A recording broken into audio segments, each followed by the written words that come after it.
사교육 의존도가 높은 지역인 만큼 대입제도의 변화에 재빠르게 대응하고 있었습니다. 아이들은 일찌감치 입시 경쟁에 들어갑니다. 초등학교 한 4학년 때부터 잠을 안 재우고 공부시키는 엄마들도 있긴 있는 거죠. 그러니까 이제 그리고 그 모든 스케줄이 너무나 빡빡하니까 애가 전혀 놀 시간이 없는 거지. 그러니까 애답게 못 크는 거죠. 근데 거기에 이제 적응해서 그냥 하는 거죠. 근데 그렇게 해야지 과거로 가고 영재고로 갈 수 있더라고요. 잠을 못 자서. 잠을 못 자서 키가 그 시기에. 그 초등학교 4학년부터 그 이제 오죽했으면 나도 학교라는 소리 나오겠어요. 학벌주의가 강한 우리 사회에서 대치동에는 선망과 질타의 시선이 엇갈립니다. 독하게 공부를 시키는 대치동 엄마는 입시제도가 만든 또 다른 얼굴입니다. 보내고 나서는 나중에 하는 얘기로는 이제 뭐 정말 이제 그 겨울에 팬티만 입혀서 바깥에 눈 오는데 내보내봤다 뭐 이런 걸 얘기하기도 하더라고요. 그러니까 그야말로 타이거맘이죠. 그리고 진짜 그거는 거의 아동 학대지 사실. 그 어느 곳보다 뜨거운 대치동의 교육열. 아이의 뒤에는 엄마의 철저한 관리가 있었습니다. 대치동 실사에 까만 옷 입고 쫓아다녔다고 말씀드렸잖아요. 까만 옷을 입고 쫓아다녀? 대치동에서 왜 이제 애가 학원에서 나와서 독서실로 가는지 보려고 그 눈에 띄지 않는 옷 색깔의 옷을 입고 애를 쫓아다녔다니까 미행하니까 애 쫓아다녔고요. 애 계획 따지고 그냥 애 초등학교 고학년에서 거의 이제 고3까지는 그렇게 하는 거죠. 그렇게 해야지 의대로 가더라고. 물려줄 수 있는 건 돈이 아니라 학력이다. 엄마가 자신을 희생하며 아이들 교육에 온 힘을 기울이는 이유라고 합니다. 애들이 이제 그가 이제 진짜 그래서 왜 공부하다가 피통 산다고 얘기하잖아요. 계속 앉아있으니까 병도 심해지면서 찢어진 거지. 그리고 그다음에 또 서울대 갈 때는 종기가 진짜 났었대요. 엉덩이에요? 그래갖고 진짜 엉덩이에 종기 난다는 말만 듣잖아요. 실제로 난 거지. 진짜 세상에 되는 거는 그냥 공부를 좋아해가지고 되는 게 아니고 그러니까 진짜 엉덩이로 버텨야 되는 시간이 필요하잖아요. 근데 그걸 엄마들이 해주는 거지. 또 다른 교육 특구 목동. 목동 아파트 단지 안에 사느냐 아니냐로 선을 긋는다는 이곳. 목동은 선행학습의 열풍지대입니다. 대학을 가기 위해 아이들은 맞춤형으로 자란다고 합니다. 눈 뜨자마자 애가 태어나자마자 선행을 해야 돼요. 영재원부터 2살, 3살 때부터 가는 거예요. 이미 초등학교 1학년 때부터 고등학교는 어디, 대학교는 어디를 목표를 두고 물론 그거를 막연하게 목표를 주는 부분이 있지만 그걸 구체화시켜서 실천하는 어머님들이 참 많이 계셨다는 거를 저희가 크면서 이제 6학년 때, 중3 때 이렇게 알게 됐거든요. 이른바 목동 코스가 있다고 합니다. 사교육 학원이 정해주고 계획해주는 길입니다. 결국에는 버릴 거 버리고 뭐 과거를 준비하는 애들은 이제 과학에 이제 우리 팬이라고 해서 우리 문화죠. 그래서 아침 10시에 가서 밤 10시에 나오는 것들 이런 식의 또 거기에서 또 어느 정도 지나가잖아요. 그러면 이 바닥에서는 도저히 얘들을 가르칠 선생님이 없는 거예요. 뭐 대치에 어떤 선생님이 유명하다거나 그러면 애들이 이제 대치로 많이 들어가죠. 가서 또 따라갈 수가 없으니 이런 주택가에 그때 시간이 12시간 넘는 시간이에요. 주택가에 오피스텔 같은 곳으로 요즘은 이제 밤늦게까지 못하게 하니까 거기에서 애들이 모여가지고 새끼 선생님이 오는 위치에서 배우는 거를 이제 학습을 시키고 특목을 준비하기 위해서 초등학교 3학년에 이미 수학 같은 경우에는 고등학교 과정을 공부하고 있다는 거죠. 중학교부터 고등학교 과정. 그래서 초등학교 6학년 되면 이미 고등학교 3학년까지를 몇 바퀴 반복적으로 돌고 있다는 걸 제가 보면서 이렇게 하고 있구나. 정해진 코스를 이탈하거나 낙오되지 않기 위해 중요한 것은 엄마의 정보력. 돼지 엄마라고 얘기하잖아요. 그런 분들이 중간중간에 꼭 계세요. 그러니까 그런 분들은 본인이 알고 있는 정보를 가지고 마치 어머니들 사이에서 계급을 쌓으려고 되게 노력을 많이 하시는 소수의 어머니들이 계시고. 누가 엄마한테 전화 받았어? 아니? 난 전화 받았는데 그 엄마 아무한테나 전화 안 해. 그 엄마의 중심으로 아이들이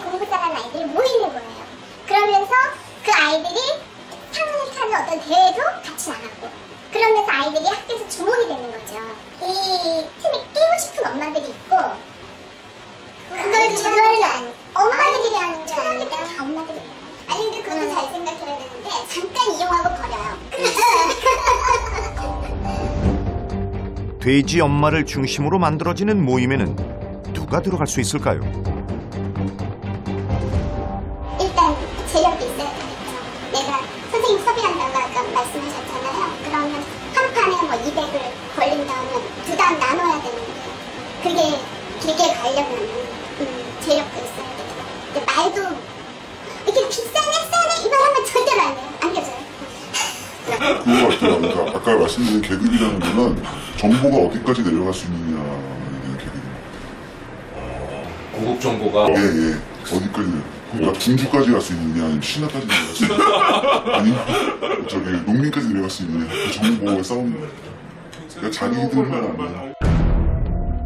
군주에서 농민까지 계급으로 구분되는 정보 싸움에 아무나 들어갈 수도 없습니다. 저도 막 이뤄야 해요. 여기는 일을 하면 다 왕따를 당해요. 네. 엄마들이 집에서 있어야 돼요.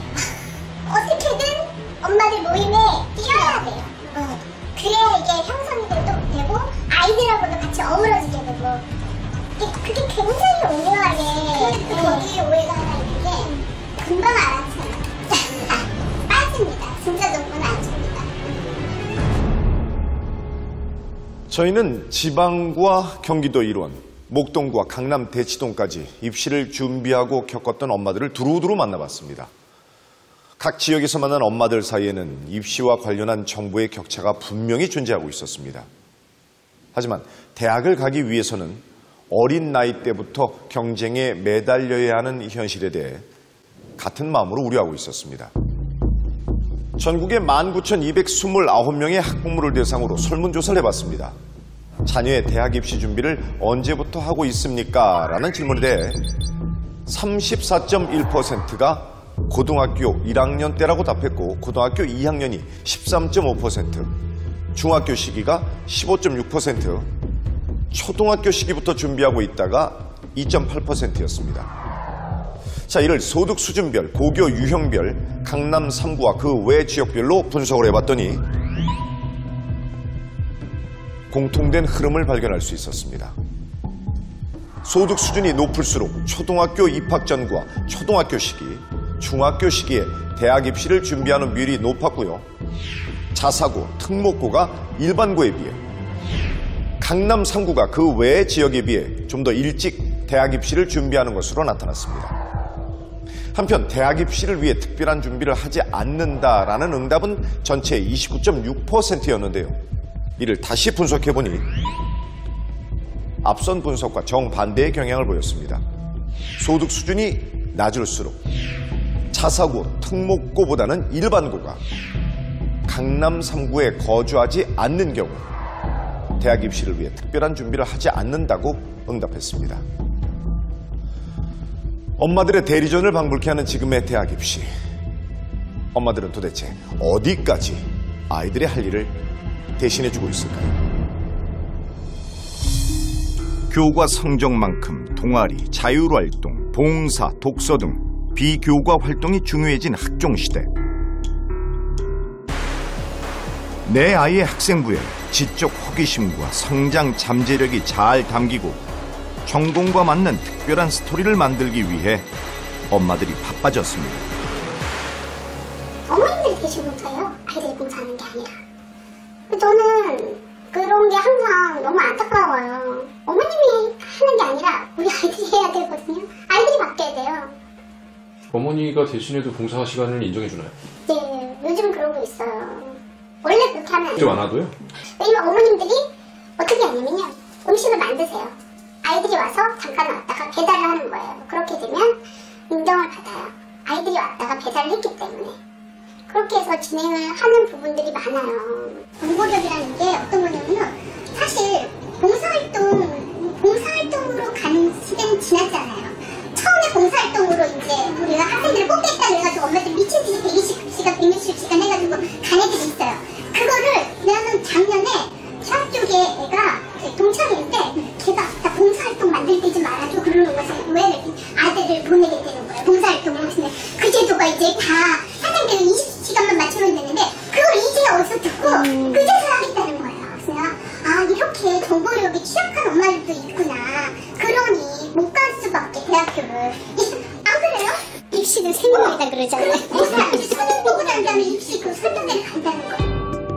봉사활동을 하는 장소와 내용은 부모의 사회 경제적 배경과 무관하지 않습니다.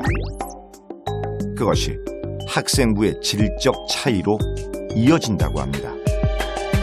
엄마가 의사인데 의사 선생님인데 따라가서 육아한다면요 근데 그런 쪽에 뭐 이렇게 가가지고 아이들 이렇게 같이 뭐 해주고 운동도 해주고 모두 가르쳐주고 이런 혜택을 잘 보는데 엄마가 의료봉사를 하신 거고 아이를 따라가서 같이 했는데 그 아이도 똑같이 의대를 지원할 거기 때문에 아무래도 그 아이한테 그게 굉장히 플러스가 될 것 같아요. 저희 아이 같은 경우 할 게 없으면 헌혈을 하고 와요. 의대를 가고 싶다 그냥 헌혈을 하고 오는데 어떤 아이들은 이제 엄마, 아빠 도움받아서 병원에서 직접 봉사 실험, 수술실에서 검사실에서 봉사한다. 그러면 똑같은 생기부 이렇게 썼을 때, 녹아내려서 쓸 때, 그냥 헌혈 몇 시간, 헌혈 한 번, 이거랑, 그리고 어느 대학 병원에서 아이가 이렇게 했다. 이런 것들이 이렇게 차별화.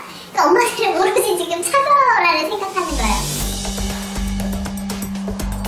동아리와 자율활동을 하는데도 부모의 배경이 영향을 미치고 있었습니다. 아빠가 교수면 제일 좋아요. R&D라는 게 가장 많이 하는 게 어쨌든 간에 이과 애들이잖아요. 이과 지원하는 애들. 그래서 이공계 대학 교수인 아이한테 애들이 팀을 짜고 싶어 해요. 그러니까 예를 들면 뇌파 측정해서 할 수 있는 실험을 애들이 할 수가 있어요? 못 하잖아요. 근데 그걸 다 해요. 심지어 우리 큰애 학교에서는 과학 실험 탐구대회였어요. 실험을 못했어요. 장비를 못 만들어서. 근데 그게 대상 받았어요. 제가 봤어요. 굉장히 심도 있는 물리 논문이었어요. 근데 그 집 아빠가 물리학과 출신이에요. 그럼 이거 누구 작품이겠어요? 수상과 연결되는 동아리 활동, 그리고 학생부의 좋은 기록은 엄마가 인맥을 동원해 팀을 짜준 결과라고 합니다. 팀이 구성이 되는 데는 세 가지가 있어요. 첫 번째는 엄마들끼리 알아서 그 전에 딱 팀 구성하는 거. 야, 프레젠테이션은 제가 강하고, 이거는 심도 있게 하는 건 얘가 강하고, 이거는 제 아빠가 하니까 아버님이 도와줄 수 있을 것 같고, 그럼 셋이 딱 구성이 되는 거예요. 그 다음에 또 하나는 학교에서 정해준 거야. 성적순으로. 1, 2, 3등, 니네 4, 5, 6등, 니네 이렇게. 그 다음에 세 번째는 정말 순수한 애들. 우리끼리 친하니까요. 그래서 하는 애들. 그러니까 우리끼리 친한 애들은 그나마 장려라도 받아오면 다행인 거예요. 본선 진출이라도 하고. 맞벌이 하는 집 아이들은 어떡합니까? 못하죠. 정말 근데 맞벌이를 해도 맞벌이도 우리가 수준이 있잖아요. 아빠가 엄마가 대학 교수나 의사나 어느 정도 이런 급이면 그게 가능해요. 근데 맞벌이도 엄마가 나가가지고 정말 어디 가서 자판 벌려갖고 생계를 잇거나 이렇게 되면 누가 그 걔를 챙겨주겠어요?